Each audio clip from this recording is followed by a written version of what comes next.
Welcome to the Slop Farm. Enjoy the video. In this video, I will show how to make Propolis cream easy method.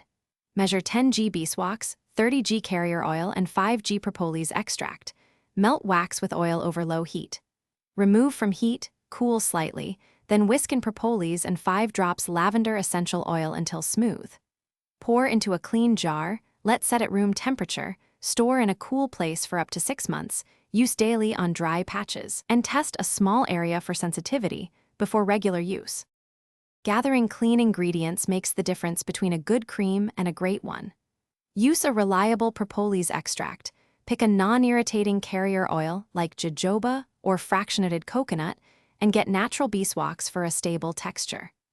Add optional lavender or tea tree essential oil for fragrance and skin soothing, but keep drops low to avoid irritation. Measure everything on a digital scale for repeatable results, and work with clean utensils and jars.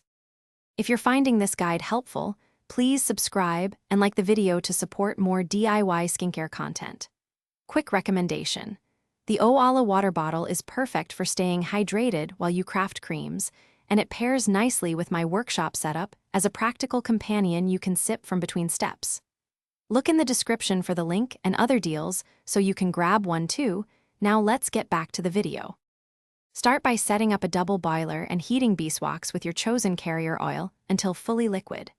Remove from heat and allow the blend to cool for a few minutes so that the propolis extract and essential oils do not lose potency.